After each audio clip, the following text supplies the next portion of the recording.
ಆಮೇಲೆ ಹಾಲೆಲೂಯ. ಎಲ್ಲರ ಗಮನದಿಂದ ಕೇಳ್ಕೊಳ್ಳಿ. ಇದು ಪ್ರವಾದನ ಒಂದು ವಾಕ್ಯವು ದೇವರು ನಿಮ್ಮ ಕುರಿತಾಗಿ, ನಿಮ್ಮ ಒಂದು ಪರಿಸ್ಥಿತಿಗೆ ಕುರಿತಾಗಿ ಮಾತನಾಡುತ್ತಿರುವುದರಿಂದ ನೀವೆಲ್ಲರೂ ಕೂಡ ಇದರಲ್ಲಿ ಅಲಕ್ಷ್ಯರಾಗಿರಬೇಡಿ ಎಂಬುದಾಗಿ ನಿಮ್ಮಲ್ಲಿ ವಿನಂತಿಸ್ಕೊಳ್ತೇನೆ. ದೇವರ ವಾಕ್ಯ ಹೇಳ್ತದೆ, ಯಾವಾಗ ಪೌಲನು ಬರ್ನಬ ಅವರೆಲ್ಲರೂ ಕೂಡ ದೇವರ ವಾಕ್ಯವನ್ನು ಬಲವಾಗಿ ಸಾರುತ್ತಿರುವಂಥ ಒಂದು ಸಮಯದಲ್ಲಿ ಒಂದು ಗಲಿಬಿಲಿಯನ್ನು ಉಂಟಾಗ್ತದೆ. ಅದೇನೆಂದರೆ, ಕೆಲವು ಸಹೋದರರು ಯಹೂದದಿಂದ ಬಂದು ಅವರು ಅಲ್ಲಿರುವಂಥ ಜನರಿಗೆ ಈ ರೀತಿಯಾಗಿ ಅವರು ಬೋಧಿಸಲು ಆರಂಭಿಸ್ತಾರೆ. ಏನೆಂಬುದಾಗಿ, ಆ ಒಂದು ಮೋಶೆಯ ಕಾಲದಲ್ಲಿ ದೇವರು ಹೇಳಿದ ಹಾಗೆ ಸುನ್ನತಿಯನ್ನು ಪ್ರತಿಯೊಬ್ಬರು ಮಾಡಬೇಕು, ಆವಾಗಲೇ ಒಂದು ರಕ್ಷಣೆ ಅನ್ನುವಂಥದ್ದು ಪರಿಪೂರ್ಣಗೊಳ್ಳುತ್ತದೆ ಎಂಬುದಾಗಿ ಹೇಳಿ, ಅವರು ಸುನ್ನತಿ ಇಲ್ಲದೆ ದೇವರ ಒಂದು ಸಮ್ಮುಖದಲ್ಲಿ ದೇವರ ಮಕ್ಕಳಾಗುವುದಕ್ಕೆ ಸಾಧ್ಯವಿಲ್ಲ ಎಂಬುದಾಗಿ ಅವರು ಪ್ರಸಂಗ ಮಾಡ್ತಾ ಜನರ ಮಧ್ಯದಲ್ಲಿ ಅವರು ಈ ಒಂದು ಈ ಒಂದು ಕಾರ್ಯವನ್ನು ಅವರು ಹೇಳ್ತಾ ಬರಬೇಕಾದ್ರೆ ದೇವರ ವಾಕ್ಯದಲ್ಲಿ ಬರೆಯಲ್ಪಟ್ಟಿದೆ ಪ್ರಿಯರೇ, ಅಲ್ಲಿ ಒಂದು ದೊಡ್ಡ ಗೊಂದಲ ಉಂಟಾಗ್ಬಿಡ್ತದೆ. ಆಮೇಲೆ ಹಾಲೆಲೂಯ. ಯಾಕೆಂದರೆ ಪೌಲನು ಮತ್ತು ಬರ್ನಬ ಪ್ರಸಂಗ ಮಾಡ್ತಿರುವಂಥ ಆ ವಿಷಯವೇ ಬೇರೆ. ಇವುಗಳು ಹೊಸದಾಗಿ ತಂದು ಹೊಸ ರೀತಿಯಲ್ಲಿ ಏನೇನೋ ತಂದು ಮಾತನಾಡ್ತಿರುವಂಥ ವಿಷಯಗಳು ಅವು ಆ ಒಂದು ವಿಶ್ವಾಸಿಗಳ ಮಧ್ಯದಲ್ಲಿ ಯೇಸುವನ್ನು ಅರಿತಿರುವಂಥ ಆ ಒಂದು ಅನ್ಯ ಜನರ ಮಧ್ಯದಲ್ಲಿ, ನಿಮ್ಮೆಲ್ಲರಿಗೂ ಗೊತ್ತಿರುವ ಹಾಗೆ ಪೌಲನು ಸೇವೆ ಮಾಡಿದ್ದು ಅನ್ಯ ಜನರ ಮಧ್ಯದಲ್ಲಿ ಅಲ್ವಾ. ಸೊ ನಾವು ಅನೇಕ ಬಾರಿಗಳಲ್ಲಿ ಅನೇಕ ಕನ್ಫ್ಯೂಷನ್ಗಳಲ್ಲಿ ಹೋಗ್ತೇವೆ. ಆದರೆ ದೇವರ ವಾಕ್ಯದಲ್ಲಿ ನಾವು ಸ್ಪಷ್ಟವಾಗಿ ನೋಡುವಾಗ ಪೌಲನು ಯಾವಾಗ ಆತನ ರಕ್ಷಣೆಗೆ ಬಂದೋ 9ನೇ ಅಧ್ಯಾಯದಲ್ಲಿ ನಾವು ಇದೇ ಅಪೊಸ್ತಲರ ಕೃತ್ಯಗಳು 9ನೇ ಅಧ್ಯಾಯದಲ್ಲಿ ನಾವು ನೋಡುವಾಗ ದೇವರು ಪೌಲನನ್ನು ಸಂಧಿಸಿದಾಗ ಆ ಪೌಲನ ಜೀವಿತವು ಬದಲಾಗಿ ಆತನು ಸಂಪೂರ್ಣವಾಗಿ ಅನ್ಯ ಜನರಿಗಾಗಿ ಸುವಾರ್ತೆ ಸಾರುವಂಥದ್ದನ್ನು ಆರಂಭ ಮಾಡುವಂಥದ್ದನ್ನು ಅದೇ ಅಧ್ಯಾಯದಲ್ಲೇ ನಾವು ನೋಡಲು ಆರಂಭಿಸ್ತೇವೆ. ಆದರೆ ಈ ಒಂದು ಗೊಂದಲಗಳ ಮಧ್ಯದಲ್ಲಿ ಅವರು ನಿಂತುಕೊಂಡಿರಬೇಕಾದ್ರೆ ದ ಬೈಬಲ್ ಸೇಸ್ ಇನ್ ಇಂಗ್ಲೀಷಲ್ಲಿ ಮಾತನಾಡುವಂಥ ಆ ವಾಕ್ಯಗಳು ಏನಿದೆ ಎಂಬುದಾದರೆ, ದೇ ಹ್ಯಾಡ್ ಶಾರ್ಪ್ ಆರ್ಗ್ಯುಮೆಂಟ್ಸ್. ಈ ಒಂದು ವಿಷಯದ ಕುರಿತಾಗಿ, ಈ ಒಂದು ಗೊಂದಲದ ಕುರಿತಾಗಿ ಚೂಪಾದಂಥ ಒಂದು ತುಂಬ ಗಾಯಪಡಿಸುವಂಥ ರೀತಿಯಲ್ಲಿ ಕೆಲವೊಂದು ವಾಗ್ವಾದಗಳಲ್ಲಿ ನಡೆದೋಗ್ಬಿಡ್ತದೆ. ಕೆಲವೊಂದು ವಿಷಯಗಳು ಅದು ತಾರಕಕ್ಕೆ ಏರ್ಬಿಡ್ತದೆ. ಏನು ಮಾಡಬೇಕೆಂಬುದಾಗಿ ಗೊತ್ತಿಲ್ಲದಿರುವಂಥ ಒಂದು ಪರಿಸ್ಥಿತಿಯಲ್ಲಿ ಆವಾಗ ಅವರು ಏನು ಮಾಡ್ತಾರೆ, ಈ ಒಂದು ಪರಿಸ್ಥಿತಿ ನಿವಾರಣೆ ಆಗಬೇಕಂದ್ರೆ ಪೌಲ್ ಮತ್ತು ಬರ್ನಬ ಇಬ್ಬರೂ ಕೂಡ ಯೆರೂಸಲೇಮಿಗೆ ಹೋಗಬೇಕು. ಯಾಕೆಂದರೆ ಯೆರೂಸಲೇಮಿನಲ್ಲೇ ಯೇಸು ಕ್ರಿಸ್ತನ ಶಿಷ್ಯರು ಎಲ್ಲರೂ ಕೂಡ ಅವರು ಸೇವೆ ಮಾಡ್ತಾಯಿದ್ರು. ಹಾಲೆಲೂಯ.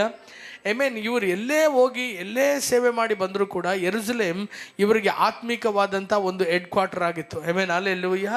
ಯಾವುದೇ ಒಂದು ಪರಿಸ್ಥಿತಿಗೆ ಬಂದಾಗ, ಯಾವುದೇ ಒಂದು ಕಷ್ಟ ಎಂಬುದಾಗಿ ಬರಬೇಕಾದ್ರೆ ಇವರು ಆ ಒಂದು ಸಮಸ್ಯೆಯನ್ನು ತೆಗೆದುಕೊಂಡು ಎಲ್ಲಿಗೆ ಹೋಗ್ತಾಯಿದ್ರು, ಅವರು ಯೆರೂಸಲೇಮಿನಲ್ಲಿ ಅಲ್ಲಿದ್ದಂಥ ಅಪೊಸ್ತಲರುಗಳು, ಅಲ್ಲಿದ್ದಂಥ ಒಂದು ಯಾರೆಲ್ಲ ಯೇಸುವಿನೊಂದಿಗೆ ನಡೆದರು ಶಿಷ್ಯರಾಗಿ, ಆ ಒಂದು ಅಪೊಸ್ತಲರಲ್ಲಿ ಇರಬೇಕಾದ್ರೆ ಅವರು ಇವರಿಗೆಲ್ಲರಿಗೂ ಮಾರ್ಗದರ್ಶನ ಕೊಡ್ತಾಯಿದ್ರು. ಹಾಲೆಲೂಯ. ಹಾಲೆಲೂಯ. ಇವರು ಯಾವಾಗ ಈ ಪರಿಸ್ಥಿತಿಯನ್ನು ಅಲ್ಲಿ ತಗೊಂಡು ಹೋಗ್ತಾ ಇದ್ರು, ಅಲ್ಲಿ ದೇವರ ವಾಕ್ಯದಲ್ಲಿ ಬರೆಯಲ್ಪಟ್ಟಿದೆ ಪ್ರಿಯರೇ. ಆಶ್ಚರ್ಯವಾದದ್ದು ಏನೆಂದರೆ, ಹೋಗುವ ಮಾರ್ಗವು ಅವರು ಯಾವ ಮಾರ್ಗದಲ್ಲಿ ಹೋದರು ಎಂಬುದಾಗಿ ಸತ್ಯವೇದದಲ್ಲಿ ಬರೆಯಲ್ಪಟ್ಟಿದೆ. ನೋಡಬೇಕಾದ್ರೆ they went through Phoenicia and Samaria. Hallelujah.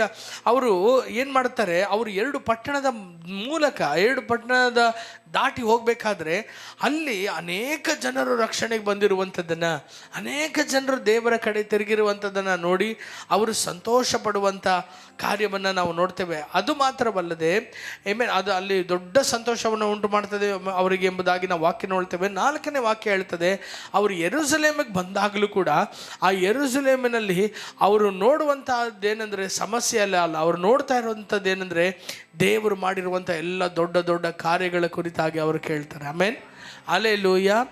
ಇಲ್ಲಿ ನಾ ಹೇಳುವಂಥದ್ದನ್ನು ಚೆನ್ನಾಗಿ ಗಮನಿಸಿರಿ. ದೇವರ ಆತ್ಮನು ಸಭೆಗೆ ಮಾತನಾಡುವಂಥ ಕಾರ್ಯವನ್ನು ಕಿವಿ ಉಳ್ಳವನು ಕೇಳಿ. ಇಲ್ಲಿ ಇರುವಂಥ ನಿಮ್ಮ ಜೀವಿತದಲ್ಲಿ ಯಾವ ಸಮಸ್ಯೆಗಳು ನೆನೆಸ್ಕೊಂಡ್ರೆ ಭಯ ಹುಟ್ಟಿಸ್ತಾ ಇದೆಯೋ, ಯಾವ ಸಮಸ್ಯೆಗಳನ್ನು ಸೈತಾನನು ನಿಮ್ಮ ಜೀವಿತದಲ್ಲಿ ತಂದಿಟ್ಟು ಅದು ಯಾವಾಗ ನನ್ನ ಕಣ್ಮುಂದೆ ಬಂದು ನಿಲ್ತದೋ, ಆ ದಿನ ಯಾವಾಗ ಬರ್ತದೋ, ಆ ಸಮಸ್ಯೆಯನ್ನು ಒಂದು ದಿನ ನಾನು ಯಾವ ರೀತಿಯಲ್ಲಿ ನಾನು ಜಯಿಸಲಿಕ್ಕಿದ್ದೇನೋ, ಆ ಒಂದು ಪ್ರಾಬ್ಲಮ್ ಎಷ್ಟು ವರ್ಷಗಳಿಂದ ನನ್ನ ಜೀವಿತದಲ್ಲಿ ನಾನು ಬಿಟ್ಟು ಓಡಿದ್ರೂ ಕೂಡ ನನ್ನ ಹಿಂದಟ್ಟಿ ಬರುತ್ತಿರುವಂಥ ಆ ಒಂದು ಸಮಸ್ಯೆ, ಆ ಒಂದು ಸಮಸ್ಯೆ ನಾನು ಮುಂದೆ ಬಂದು ಒಂದು ದಿನ ನಿಂತೇ ನಿಲ್ತದೆ ಎಂಬುದಾಗಿ ಯಾವ ಸಮಸ್ಯೆಯ ಕುರಿತಾಗಿ ನೀವು ಭಯಪಡ್ತಾ ಇದ್ದೀರೋ, ಯಾವ ಒಂದು ಪರಿಸ್ಥಿತಿ ಕುರಿತಾಗಿ ಭಯಪಡ್ತೀರೋ, ಆ ಸಮಸ್ಯೆ ನಿಮ್ಮ ಕಣ್ಣು ಮುಂದೆ ಬರುವಂತಹ ದಿನ ಅದು ನಿಮ್ಮನ್ನು ಭಯವನ್ನು ಹುಟ್ಟಿಸೋಲ್ಲ. ದೇವರ ಒಂದು ದುಃಖವನ್ನು, ಕನ್ಫ್ಯೂಷನನ್ನು ದೊಡ್ಡ ಸಂತೋಷವಾಗಿ ಮಾರ್ಪಡಿಸ್ಲಿಕ್ಕಿದ್ದಾನೆ. ಎಷ್ಟು ಜನ ಆಮೇನ್ ಎಂಬುದಾಗಿ ಹೇಳ್ತೀರಾ? ಆಮೇನ್. ಈ ದಿನ ದೇವರ ಆತ್ಮನು ನಿಮ್ಮ ಹೃದಯಗಳಿಗೆ ಮಾತನಾಡ್ತಾ ಇದ್ದಾರೆ. ವಾಟ್ ಎವರ್ ಥಿಂಗ್ಸ್, ಯಾವುದೆಲ್ಲ ಕಾರ್ಯಗಳು ಇನ್ನೂ ನನ್ನ ಜೀವಿತದಲ್ಲಿ ಇದು ಹತ್ರ ಬರ್ತಾ ಇದೆ, ಈ ಒಂದು ಸಮಸ್ಯೆ ನಾನು ಏನು ಮಾಡಲಿ, ದೊಡ್ಡ ಗುಡ್ಡದಂತೆ ಇದೆಯಲ್ಲ, ಈ ಒಂದು ಪರಿಸ್ಥಿತಿ ಲಾಸ್ಟ್ ಟೈಮ್ ಒಂದು ದೊಡ್ಡ ಗಲಿಬಿಲಿನೇ ಉಂಟು ಮಾಡಿದ್ದಲ್ಲ, ಲಾಸ್ಟ್ ಟೈಮ್ ಇದೇ ರೀತಿಯಾದಂಥ ಒಂದು ಪರಿಸ್ಥಿತಿಯಲ್ಲಿ ನಾವು ಕುಂದು ಹೋಗ್ಬಿಟ್ಟಿದ್ನಲ್ಲ, ನಾನು ಕಣ್ಣೀರಿನಲ್ಲಿದ್ನಲ್ಲ, ಅದರಿಂದ ಎಂಥದೆಲ್ಲ ಪ್ರಾಬ್ಲಮ್ ಮಾಡಿರ್ತಲ್ಲ ಎಂಬುದಾಗಿ ನೀವು ನೆನೆಸ್ಬೇಡ್ರಿ. ದೇವರು ಹೇಳ್ತಾ ಇದ್ದಾರೆ, ನೀನು ಅದನ್ನು ಎದುರುಗೊಳ್ಳೋದಕ್ಕಿಂತ ಮುಂಚೆ ನಾನು ನಿನಗಾಗಿ ಅಲ್ಲಿ ದೊಡ್ಡ ಕಾರ್ಯಗಳನ್ನು ಮಾಡಿರ್ತೇನೆ. ಹಲ್ಲೆಲೂಯ. ನೀ ಆ ಪರಿಸ್ಥಿತಿಯನ್ನು ಸಂಧಿಸಬೇಕಾದ್ರೆ ಇದು ಅವ್ರ ಒಳಗೆ ಒಂದು ಗಲಿಬಿಲಿ, ಇದು ಸರಿಯೋ ತಪ್ಪೋ? ಯಾಕೆಂದರೆ ಇವರು ವಾಗ್ವಾದ ಮಾಡ್ತಾ ಇರುವಂಥದ್ದು, ಇವರು ತರ್ಕಕ್ಕೆ ಹೋಗಿರುವಂಥ ವಿಷಯಗಳು, ಅಲ್ಲೇ ವಿಶ್ವಾಸಿಗಳ ಮಧ್ಯದಲ್ಲೇ ಒಂದು ದೊಡ್ಡ ಗಲಿಬಿಲಿ, ಅವರುಗಳು ಕೂಡ ಒಂದು ಬಾಯಿಗೆ ಬಂದಾಗೆ ಮಾತನಾಡಿರುವಂಥ ವಿಷಯಗಳು, ಇವೆಲ್ಲವನ್ನು ತೆಗೆದುಕೊಂಡು ಅವರಿಗೆ ಸ್ಪಷ್ಟತೆ ಇಲ್ಲದೆ ಅವರು ಅಪೊಸ್ತಲರ ಬಳಿಯಲ್ಲಿ ಯೆರೂಸಲೇಮಿಗೆ ಹೋಗಬೇಕಾದ್ರೆ ಎಲ್ಲಿ ಮಾನ ಹೋಗ್ತದೋ, ಎಲ್ಲಿ ನಮ್ಮನ್ನು ಬೈತಾರೋ, ಎಲ್ಲಿ ಇದು ಇಷ್ಟು ನಾವು ಮಾಡಿರುವಂಥ ಸೇವೆ ಎಲ್ಲ ಕಳಪೆಯಾಗಿ ಮಾಡಿಬಿಟ್ಟಿದ್ದೀವಿ ಎಂಬುದಾಗಿ ಹೇಳ್ತಾರೋ, ಎಲ್ಲಿ ನಮ್ಮ ಮಾತಿಗೆ ಬೆಲೆ ಇಲ್ಲದೆ ಹೋಗ್ತದೋ, ಎಲ್ಲರ ಮುಂದೆ ಎಲ್ಲಿ ನಾಚಿಕೆ ಆಗ್ತೇವೋ ಎಂಬುದಾಗಿ ಅವ್ರು ನೆನೆಸ್ಕೊಂಡು ಹೋದ್ರು. ಆದರೆ ಹೋಗಬೇಕಾದ್ರೆ ಅವರು ಹೋಗುವ ಮಾರ್ಗದಲ್ಲಿಯೇ ಅವರು ದೊಡ್ಡ ಸಂತೋಷಗಳನ್ನು ಕಾಣುವಂತೆ ದೇವರು ಮಾಡಿದ್ರು. ಆಮೇಲೆ ಹಲ್ಲೆಲೂಯಾ. ಈ ದಿನ ಕರ್ತನ ಪ್ರವಾದಿಯಾಗಿ ಹೇಳ್ತೇನೆ, ನೀವು ಯಾವ ಒಂದು ಪರಿಸ್ಥಿತಿಯಲ್ಲಿ ಇದ್ದರೂ ಕೂಡ, ನೀವು ಏನನ್ನು ನಾನು ಸಂಧಿಸ್ತೇನೋ, ಯಾರ ಮುಂದೆ ಎಲ್ಲಿ ಅವಮಾನ ಪಡ್ತೇನೋ, ಈ ಒಂದು ಪರಿಸ್ಥಿತಿನ ನಾನು ದಾಟೋದಕ್ಕೆ ದೇವರು ನನ್ನ ಸಂಗಡ ಇರ್ತಾರೋ ಇಲ್ವೋ ಎಂಬುದಾಗಿ ಯೋಚನೆ ಮಾಡ್ತೀರಾ? ಇಲ್ಲ, ಆ ಪರಿಸ್ಥಿತಿ ನಿಮ್ಮ ಮುಂದೆ ಬರುವುದಕ್ಕಿಂತ ಮುಂಚೆನೆ ನಿಮಗಾಗಿ ದೇವರು ಮಾಡಿರುವಂಥ ದೊಡ್ಡ ದೊಡ್ಡ ಕಾರ್ಯಗಳನ್ನು ನೀವು ನೋಡಲಿಕ್ಕೆ ಆರಂಭಿಸ್ತೀರಾ. 5 ಜನ ಆಮೇನ್ ಎಂಬುದಾಗಿ ಹೇಳ್ತೀರಾ? Hallelujah, hallelujah. ಅನೇಕ ಜನರ ರಕ್ಷಣೆಗೆ ಬಂದಿರುವಂಥದ್ದು, ಅನೇಕ ಅನ್ಯ ಜನರು ದೇವರನ್ನು ಅರಿತುಕೊಂಡಿರುವುದನ್ನು ಕಂಡು ಅವರು ಹೃದಯದಲ್ಲಿ ದೊಡ್ಡ ಸಂತೋಷವನ್ನು ಕಂಡ್ರೆ ಎಂಬುದಾಗಿ ದೇವರ ವಾಕ್ಯದಲ್ಲಿ ಬರೆಯಲ್ಪಟ್ಟಿದೆ. ಎಷ್ಟು ಜನ ಆಮೇನ್ ಎಂಬುದಾಗಿ ಹೇಳ್ತೀರಾ? ಕರ್ತನ ಹೇಳ್ತಾ ಇದ್ದಾನೆ, ಈ ಒಂದು ಬೆಳಗಿನ ಸಮಯದಲ್ಲಿ ನಿನಗೋಸ್ಕರ ನಾ ಯುದ್ಧ ಮಾಡುವಂಥ ದೇವರು, ನಿನಗೋಸ್ಕರ ಪರಿಸ್ಥಿತಿಗಳನ್ನು ಬದಲಾಯಿಸುವಂಥ ದೇವರು, ನಿನಗೋಸ್ಕರ ಪರ್ವತದಂಥ ಸಮಸ್ಯೆಗಳನ್ನು ಕರಗಿ ಹೋಗುವಂತೆ ಮಾಡುವಂಥ ದೇವರು ನಾನು ಆಗಿದ್ದೇನೆ.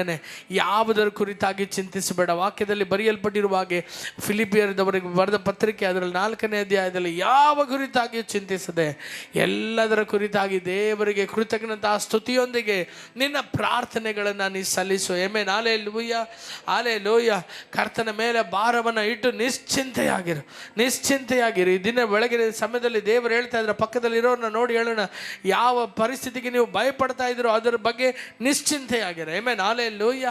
ಯಾವುದೆಲ್ಲ ನಿನ್ನ ಹೃದಯವನ್ನು ನಡಗಿಸ್ತದೋ, ಯಾವುದೆಲ್ಲ ನಿನ್ನ ಹೃದಯವನ್ನು ಭಯಪಡಿಸ್ತದೋ, ಅಯ್ಯೋ ಏನಾಗ್ಬಿಡ್ತದೋ, ಏನು ನಿರ್ಧಾರ ತೆಗೆದುಬಿಡ್ತಾರೋ, ಏನು ಆಗ್ಬಿಡ್ತದೋ ನನ್ನ ಜೀವಿತದಲ್ಲಿ, ಇಷ್ಟು ದಿನ ನಾನು ಕಾದುಕೊಂಡಂಥ ನಂಬಿಕೆ ಬಿದ್ದೋಗ್ಬಿಡ್ತದ, ಇದುವರೆಗೂ ನಾವು ಹೋರಾಡಿದಂಥ ಪ್ರಾರ್ಥನೆ ಅದು ವ್ಯರ್ಥವಾಗಿ ಹೋಗ್ಬಿಡ್ತದ, ಅಯ್ಯೋ ವೈರಿಗಳ ಮುಂದೆ ನಾನು ತಲೆ ಬಗ್ಗಂಗೆ ಆಗ್ಬಿಡ್ತದ, ಅಯ್ಯೋ ನಾನು ಎಲ್ಲಿ ಹೋಗಿ ಒಂದಿನ ನಿಲ್ತೇನೆ. ದೇವರು ಹೇಳ್ತಾರೆ, ನೀನು ನಿಲ್ಲುವಂಥ ಸ್ಥಳ ಅದು ಅರಾರಟ್ ಪರ್ವತದ ಮೇಲೆ.